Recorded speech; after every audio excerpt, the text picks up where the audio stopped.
일요일 날 네. 성수 상권을 잠깐 갔어요. 네. 일부러 한 네. 3시, 4시 정도에 상권 보려고 갔었는데 깜짝 놀랐어요. 왜요? 사람이 바글바글 저녁에 아니면 낮에.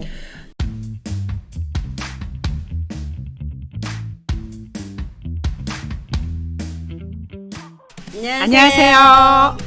와, 얼굴 안 잊어버렸죠? 너무 오랜만이에요. 너무 오랜만.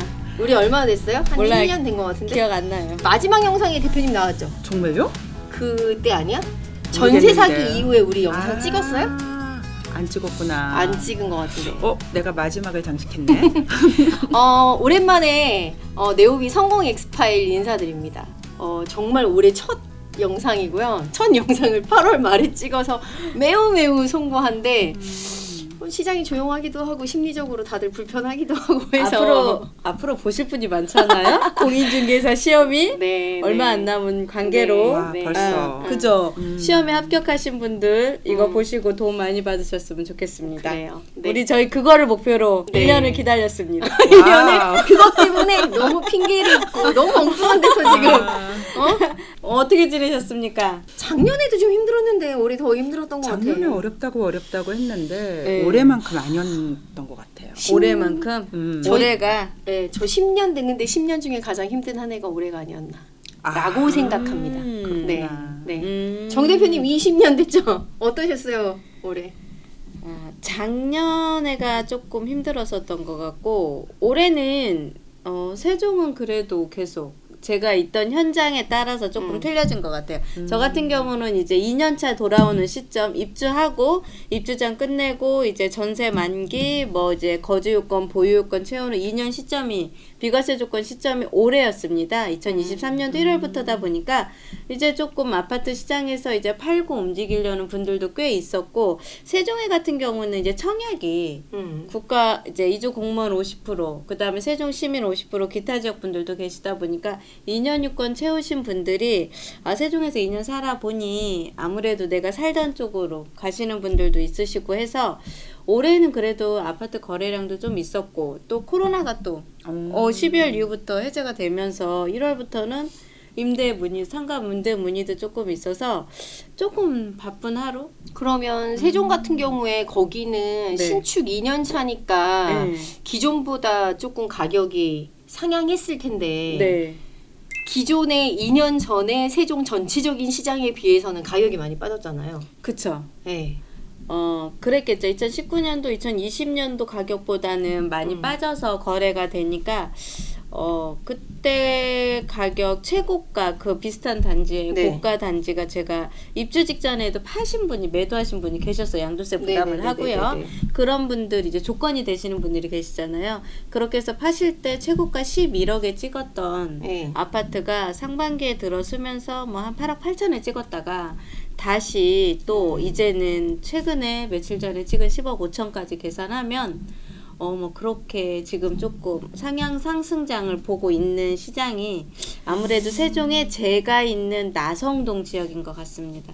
세종 나성동은 네, 세종 나성동은 분양 가격에서 지금 2년차가 되니까 가격에 흔들림이 조금 있었고 그 다음에 50%가 다 기타 지역이나 외지인 분들이 많이 잡고 있고 70% 정도가 외지인 분들 물량이거든요. 그러니까 살고 계셨던 분들이 이제 다시 고향으로 회귀하시는 분들도 계시고 또 이주공무원 분들은 또 서울이 원래 본 고향이었던 분들은 팔고 또 서울에 가셔서 매수하시는 분들도 계시고 해서 매도를 하시는 의사가 어느 정도 있으시다가 하시면 집은 팔렸던 것 같고 거래는 됐던 것 같아요. 그럼 2년간 되게 많은 격변의 시장이었네요. 그랬죠. 한 25% 이 정도가 빠졌다가 네. 다시 네. 어느 정도 지금 올라오긴 했는데 예. 그렇다고 보면은 세종의 전반적인 시장도 다 네. 그래요? 아니면 나성동만 그런 것 같아요? 그냥 거래량이 조금 나성동이 조금 더 늘어난 것 같고 신축이 워낙 많다 보니까 그쪽에 그렇죠. 그러니까 최근 이제 세종시에서 아파트 매매 가격이 뭐 몇 프로 상승했다라는 기준에 이제 평균 가격이잖아요. 그 평균 가격에 지대한 영향력이 있었던 동네가 나성동이죠. 분양 가격에서 거래된 금액을 계산을 한다고 하면 높잖아요, 차액분이. 그러면 이제 다른 각도로 볼게요. 뭐 나성동은 세종에서 제일 비싼 동네다라고 말해도 되니까 네. 거기 제쳐두고 네. 지금 보편적으로 예. 얼마 있으면 세종에 33평을 들어가서 살 수 있어요. 현재는 지역에 따라서 틀리긴 한데 1생활권은 지금 현재 33평형 아파트 가격이 5억에서 6억 내외. 엄청 많이 내렸네. 예, 5억에서 6억 내외로도 지금 물량이 좀 있는 것 같고요. 그 5억 밑으로 움직였던 물건들은 다 소진이 됐고 지금 5억 이상에서 6억 사이로 8사 기준으로 찾는 분들도 계시고 그거 단지에 합당하다고 판단되는 분들은 거래량이 계속 늘어나고 있는 상태. 네. 전반적으로 원래 세종 들어가고 싶었던 분들은 지금 되게 좋은 타이밍이네요. 그랬어요. 그래서 올해가 매수 타이밍이라고 계속 얘기들 드렸고 그렇죠. 매수를 많이 하시기를 원했고 말씀을 드려서 지금이 현재는 매수 또 타이밍. 우리가 그거 알잖아요. 뭐? 항상 가격이 한번 빠졌다. 그러면은 시장이 살아나면 되게 적극적으로 그 전고점은 금방 가는 거. 그렇겠죠. 네. 그랬고 그러한 왜냐면 시점에서는 되게 좋은 타이밍이 맞는 그렇죠. 거죠. 이게 조금 올라가는 상승장이라고 하니까 또 매도분들이 가격을 좀 올리셔가지고 조금은 현재 한 7, 8월은 조금 주춤해진 상태이기 때문에 결론은 세종은 바빴고 정진숙은 더 바빴다 이 얘기네. 그렇죠. 저는 정신없이 1년을 아니 지금 으아. 8개월을 살았던 것 같습니다. 왜 그러면 죽는 소리를 그렇게 한 거야 봄에? 뭐가 정신없었는지. 봄에 잠깐 죽는 네. 소리 하더니 그 다음부터 엄청 좋다 그러던데. 아 몰라 여기 오면은 맨날 죽는 소리만 하더라고. 아니 그래야 제가 여기 네오베에 들어와서 죽는 소리를 해야 팁을 얻어가고 아. 또 좋은 정보를 얻어가고 제가 또 세종에 내려가서 일할 수 있는 힘을 얻기 때문에 오. 항상 죽는 소리 그러게. 그래야지만 저한테 힘이 생기지 않겠습니까? 죽는 소리라기보다는 겸손이었던 것 아유 같네요. 아닙니다. 아니야 죽는 소리였어. 뭐 중계가 안 돼서 분양을 해야겠다는 둥, 뭘 해야겠다는 둥, 앞으로 날 뭐 먹고 사냐고 막 이 얘기를 너무 많이 들었는데 실질적으로 분양도 하셨죠. 반년 지나고 나서 보니 그게 아니었네. 네, 아. 작년에 2022년도에는 그랬죠. 22년도에는 22년도 말. 어쨌거나 예. 다행이에요. 업무 다행이네요. 영역을 좀 넓히기도 네. 했고 막 그랬는데 그래서 지금 효과가 있었잖아요. 아무래도 예. 효과는 많이 있었고 많이 배웠죠. 멋있네요. 이렇게 주변에 내공 센 분들이 많아가지고 맨날 긴장을 하게 만들죠. 그 요즘에 신림동은 어떠세요? 요즘은 신림동 너무 썰렁하죠. 아, 아마 상권 중에서 우리 신림 상권이 서울 시내에서 3, 4위를 다투잖아요. 상권 좋은 것 중에서도. 네네. 근데 한 7월 한 땡 1부터 시작해가지고 지금 너무 안 좋아서 코로나 곧 견디고 좋아지려고 하니까 너무 힘들다. 매출액이 3분의 뭐 4분의 뭐 반토막 이상이에요. 요즘 느끼는 너무 건데 안 좋다. 정말 그러고 저녁에 있죠. 그 식당들 가면 빈자리가 너무 많아요. 옛날에는 옛날에는 예약하고 꼭 가야 되는 식당들이 요즘에 한가해서 특히 8시만 넘으면 거의 썰렁. 근데 이게 여러 가지 영향이 있어요. 경기에 경기 영향도 있고요. 또 하나는 택시비 인상. 이게 어마어마하게 차지해요. 네. 택시비 인상이 네, 어쨌든 네. 생활에 네, 관련된 정말로. 직접적인 교통 저는 거의 뭐 회원들하고 일상도 있고 뭐 외부의 커뮤니티도 있고 그래서 거의 저녁에 꾸준하게 저녁 일정들이 계속 쭉 있었잖아요. 그래요. 택시비 인상과 함께 상권들이 확 죽었어요. 음식점들 상권. 되게 커다란 영향이 있는 것 같아요. 근데 이제 상권 자체는 네. 코로나를 지내면서부터 생활 패턴이 바뀐 많이 거죠, 바뀌었죠. 사람들이. 그것도 진짜 많이 바뀌었고. 생활 패턴이 바뀌어서 기존의 24시 상권 자체가 24시라기보다는 24시는 안 일찍 돌아가는 끝나는 것 거죠. 같아요, 거의. 그러니까 12시 전에 끝나는 상권들이 되게 많은 것 같고 요즘은 10시 전에 끝나는 업체들도 엄청 많아. 그럼에도 불구하고 신림은 살아있다? 신림은 살아있죠. 말 못할 최근 일 때문에 지금 되게 많이 힘들어 하시는데 괜찮고 일요일 날 성수 상권을 잠깐 갔어요. 일부러 한 3시, 4시 정도에 상권 보려고 갔었는데 깜짝 놀랐어요. 왜요? 사람이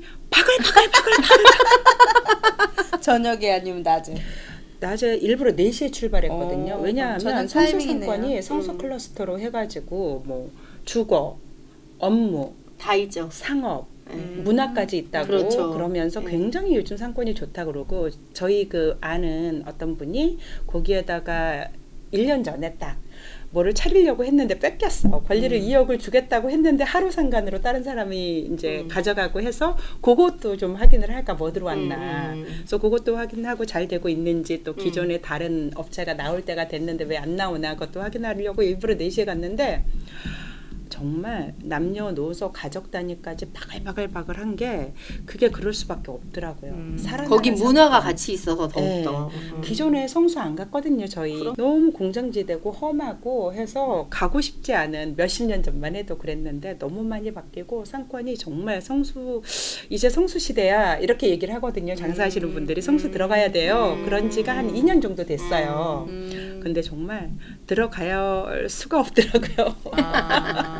그리고 어제 정말 너무 놀란 게 사람들이 많고 이 카페가 정말 많은데 카페마다 줄이 서 있고 그 소금빵 소금빵 전문점인데 진짜 길이 나대기로 서 있고 거기에 성수 무슨 그 순댓국집이 있거든요. 그 성수 순댓국집이 되게 유명한 집인데 정말 3시, 4시인데 사람이 줄이 그렇게 서 있더라고요. 요즘 명동상권도 관광객이 오면서 너무 좋잖아요. 근데 공실이 진짜 눈에 띄게 줄어들고 있다잖아요. 그리고 우리가 이제 늘 말하는 게 원래 홍대상권 되게 좋다. 건대상권 되게 좋다. 그리고 이제 같이 신림역 상권이나 이제 강남상권을 비견을 해요. 오픈하시려는 분들이. 근데 이제 홍대상권 아이고 이런 거 얘기해도 되나? 홍대 너무 살짝 죽었어. 너무한다. 이제 홍대 들어가면 안 된다. 네. 그랬거든요. 그래서 건대, 그래서 신림으로 많이 들어왔는데 이번에 사실은 되게 7월까지 엄청 바빴거든요. 10월까지. 저 표정. 그랬는데 갑자기 너무 죽으면서 이제 그런 게 있어서 되게 마음이 심적으로 그죠. 이제 불편하죠. 내가 가만히 생각해 보니까 불편해서 내가 힘든 거지. 그치. 이게 안 좋은 건 아닌데 우리 고객님들이 너무 힘들어하세요. 그래가지고 내가 노드렸는데 장사 안 된다고 그러면 너무 힘들죠. 힘들어. 거기다가 잔금 못 하겠다고 막 그랬었어 처음에. 아유 그냥 하세요. 그냥 하세요. 하면 괜찮아요 했는데 괜찮아지기를 기도를 하고 있어요. 가을 되면 괜찮아지겠죠. 좀 망각하고 네. 잊어버리면. 그러니까 전반적으로 놓고 봤을 때 뭐 주택 시장 같은 경우는 뭐 한 2년 전으로 회귀했다가 다시 복구되고 이러고 있는 것 같아서 전체적인 부분은 바닥을 찍은 느낌이 좀 있는데 저는 지금 서초구 방배동이잖아요. 근데 이쪽 지역을 놓고 보면 빠지지가 않았어요. 그렇죠. 그 이유가 워낙에 재건축이라는 호재가 눈앞에 이렇게 있는데 그 밑에 내가 깔려 있다고 해서 이 호재가 날아가는 게 아니니까 파시는 분들은 얘 때문에 못 팔고 사는 사람들은 원래 지금 최고가에서 왜 안 빠졌어요? 조정이 안 됐어요? 뭐 이러면서 이제 거래들이 조금 주춤하다가 한 7월 말이나 8월 달 되면서 일부 매매도 이제 조금씩 일어나고 정말 한 5, 6월 달 전세 안 빠져서 엄청 고생들 많이 하셨거든요. 임대인들. 그런데 그분들도 이제 조금씩 가을 물량들 손님들이 이제 입주 진행을 하면서 전세들도 조금 빠진 것 같은데 근데 이 영향이 저는 뭐가 제일 어려웠냐면 올해 상반기 때 이게 단순히 아파트 시장만 그런 게 아니고 투룸들도 그렇고 사무실도 그렇고 도미노로 쫙 다 영향을 받는 거예요. 전월세가. 네. 사업자들도 안 빠지고 다음 집을 가려면 여기가 빠져야지 다음 집을 갈 수 있는데 여기께 안 빠지니까 다음을 못하고 줄줄이 이어가다가 최근 들어서 이제 7월 달 접어들고 이러면서 이제 주택도 사무실도 뭐 소형 아파트 이런 것들도 얼추 다들 이제 빠지고 이제 물건 어느 정도 빠지니까 이제는 왜 얼마 전까지 이렇게 쌌는데 싼 물건 없냐 막 이렇게 찾으시는 분들 좀 계시는데 제가 보기에는 바닥은 이미 다 찍은 것 같아요. 그래요. 그리고 앞으로 어떻게 될지에 대해서는 조금 이따 다시 얘기 나눌 거니까 그러한 부분들이 좀 있죠. 나는 꼬마 빌딩 매매가 너무 안 되는 거야. 단독 다가구 주택. 다 죽었어요. 너무 안 되는 거야. 그래가지고 나만 못하고 있나. 왜냐하면 네. 느낌이 우리가 다 안 된다는 건 아는데 너무 속상하잖아요. 그래가지고 며칠 전에 우리 그 신림역 사거리를 기준으로 해서 신원동, 소원동, 신림동을 매매가 얼마나 됐나 한번 찍어봤어. 신원동에 2023년부터 지금 현재까지 딱 2건. 그것도 그러니까, 하나는 정상 거래 같이 보여져. 근데 하나는 자기들끼리 거래인 거야. 거래가 내가 보니까 좀 낮아. 그리고 서원동 거래 없어. 음. 그리고 신림동도 없어. 그래가지고 진짜 우리처럼 단독 다가구 주택은 아파트 시장이 굉장히 많이 움직이고 차익을 가지고 와야 되고 그래서 그걸 가지고 오셔가지고 임대 수익을 그렇죠. 위해서 맞아요. 땅 투자를 하잖아요. 그렇죠. 아파트 시장 언제 살아나지? 그지. 언제 거의 움직이지? 이런 생각 너무 많이 아파트 해요. 시장이 거의 부동산 시장의 거의 중심을 잡고 있는 거라고 봐도 과언이 아닌 게. 그 여파를 우리가 그거 가져야 전세 되니까. 빼서 다른 거 사고 또 돌리고 뭐 하는 그 순환의 흐름이 워낙에 거기가 자금 규모가 크다 보니까 그 규모 가지고 다른 걸 살 수 있고 그 규모로 뭐 다른 여러 가지 영향을 또 끼칠 수 있으니까 그런 영향이 꽤 큰 것 같아요. 그래서 최근에는 오히려 매매보다 거꾸로 자녀들한테 증여하시는 일이 참 많았어요. 그렇죠. 네. 그랬을 것 같아요. 안 팔리다 보니까 너무 좋은 시점이고 다른 방법을 어. 갖고 할 수 있는 게 저 또한 그렇게 조금 네, 해드린 네, 네, 분들이 몇 분 계셨죠. 그래서 저도 최근에 이제 진행됐던 것 중에 하나는 매매를 이미 했는데 손님 입장에서 그냥 매매를 하는 것보다 증여를 해서 자금을 좀 분산시킨 다음에 매매를 하는 게 더 나을 것 같아서 양해를 다 구하고 왜 그렇게 해야 되는지 근거에 대해서 다 설명드리고 계약 해지하고 재합의서 쓰고 이렇게 하면서 증여 플랜 한번 돌리고 다시 되파는 걸로 그렇게 설계를 했는데 조금 다른 각도에 대한 것도 좀 필요한 시점인 것 같아요. 네. 신림의 음. 월세 시장이 네. 너무 좋은 거 아세요? 신림의 월세 시장이? 그럼요. 그러니까 신림보다는 전반적인 월세 시장이 네. 전월세 시장에서 월세 시장이 주택의 굉장히 전월세? 좋은 것 같아요. 아, 네, 주택 전월세. 아파트 임대 아니고 수익이 좋다라는 거죠. 아파트 아니고 일반적인 일반적인 단독 다가구 주택을 가지고 있는 그 원룸, 투룸, 1.5룸 이렇게 이제 청년들에게 월세를 주는 사람들 전세 시장이 죽었잖아요. 그쵸. 그리고 안전한 전세가 없다고 생각하고 그렇지. 그건 맞아요. 수요가 월세로 네, 많이 그렇죠. 몰렸죠. 기존에 전세하시던 분들이 월세로 그렇죠. 전환하고 싶어 하시는 분들이 많으니까. 그런 데다가 이제 코로나가 끝나면서 상경을 하잖아요. 다시. 그런데 또 짓는 숫자는 2022년도부터 없었어. 새로 지은 그치. 신축이 전혀 없었어. 공급 21년 말부터. 그쵸. 그래서 월세가 굉장히 많이 올랐어요. 그러니까 퍼센테이지로 따지자면 거의 한 10%에서 15% 이상 오른 게 예를 들어서 2022년도 말에 예를 들어서 50만 원이다. 그러면 지금 현재는 거의 뭐 60에서 65. 관리비 별도예요. 네, 그렇게 이제 평균적으로 그렇게 많이 10만 원에서 15만 원 정도가 오른 거죠. 그렇다 보니까 지금 기존에 전세를 가지고 있던 사람들은 불안해요. 돈을 못 빼주니까 불안할 수밖에. 안전한 전세도 불안한데 월세로 기존에 돌리시던 분들, 집 관리 잘하시던 분들은 이게 뭐냐? 야, 우리 진짜 공실이 없어. 거기다가 반지층 못 살 것 같잖아요. 반지층까지 신림역 도보 10분에서 15분인데 다 찼어요. 없어. 기존에 사실은 코로나 전에도 공실이 있었거든요. 너무 많이 졌으니까 그때. 근데 한 1년에서 2년 정도 짓는 숫자가 줄어드니까 공실이 쫙 찬 거죠. 코로나 이후 인구가 늘었다고 봐야 되네. 그렇죠. 지역은. 유입 인구가. 네, 그래서 그런 오히려 임대 시장에서 월세 임대인이 안 팔고 싶을 것 같아. 안 팔죠. 안 파는데 그런 거 있어요. 우리 21년부터 22년에 갭 투자들을 또 하신 분들 있잖아요. 힘들죠. 그죠. 그분들은 그리고 또 특히 힘들죠. 대출 많이 받아서 그 당시에 수익형 물건을 사셨던 분들은 대출 금리가 많이 올라서 팔아야 돼요. 그게 대출 답이야. 껴있죠. 또 선순위 껴있죠. 전세. 그래서 기존에도 좀 그랬는데 그런 것들이 좀 흔들려서 나올까 봐 걱정을 많이 하고 있긴 해요. 그래서 최근에 이제 저도 오늘 아까 공릉에 수익형 물건 손님 만나러 갔다 왔는데 최근 들어서 수익형 물건을 사고자 하는 분들의 콜이 조금 있어요. 늘어났어요. 네, 있어요. 확실히 있어요. 근데 이분들은 뭐냐면 지금 시점이 사야 되는 포인트다라고 생각을 하고 접근을 하시는 것 같고 맞아요. 그러한 측면에서 또 아까 말씀하셨던 것처럼 기존에 오래 갖고 계셨던 분들은 당연히 안 팔아요. 워낙에 투자금이 자체가 작았기 당연하죠. 때문에. 근데 네. 한참 상승기에 집을 매입하셨던 분들 같은 경우는 대출 이자도 워낙에 많이 나가고 또 전세로 전세가- 많이 끼고 갖고 계시는 분들은 안 돌아가. 세입자 다음 사람을 맞출 수 없기 때문에 지금 반복적으로 임차권 등기나 뭐 이런 것들로 골머리를 앓고 있거든요. 그러니까 그런 분들이 오히려 나 그냥 팔아만 주세요. 이런 물건들이 많이 나오는 편이에요.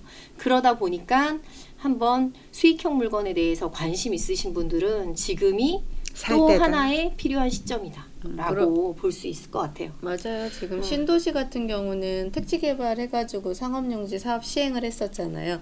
분양 시장은 완전히 아웃됐거든요. 그렇죠. 분양은 아예 50% 아웃됐어요. 이상 그러다 보니까 분양을 하셨던 시행사, 분양 대행사들은 지금 다 어디로 갔는지 모를 정도로 없어진 상태에 지금 안 되고, 그 다음에 PF가 연장이 안 되다 보니까 회사들마다 지금 다 총체적 난국에 잡혀 있으다 보니까 할인해서 건물을 매매를 하고 매도를 원하고 뭐 맞아요. 그런 시장이 있어서 지금은 자금력 있는 사람들이 수익형으로 갈아타고 그 사람들이 수익형으로 매수를 할 수 있는 시장은 확실히 변화가 있는 것 같긴 한 것 같아요. 근데 딱 그런 분들이 또 한편으로는 올 가을 시장을 봐야 된다 이러면서 대기하시는 분들 꽤 많으시거든요.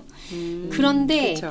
그게 틀린 얘기는 아닌데 제가 늘 느끼는 건데 좋은 물건이 모두에게 다 기회가 오는 건 아니거든요. 그래서 적정한 기준치, 뭐 입지 요건이나 교통, 뭐 이런 것들, 그리고 건물의 연식이나 이러한 것들을 어느 정도 100점짜리는 못 맞추니까 한 80점 정도만 맞는 물건들이라면 한번 살펴보시고 투자도 같이 고려해 보시는 건 자금력이 있으신 분들은 되게 좋은 포인트예요. 시점상에 그거는 맞는 것 같아요. 그러면은 전체적인 네. 서울의 아파트 상가 뭐 이렇게 돌는 이야기들 와 잘 듣고 내려가겠습니다. 우선 저희 네. 근황에 대해서는 여기에서 마치고요. 네. 잠시 후에 다시 뵙도록 하겠습니다. 네.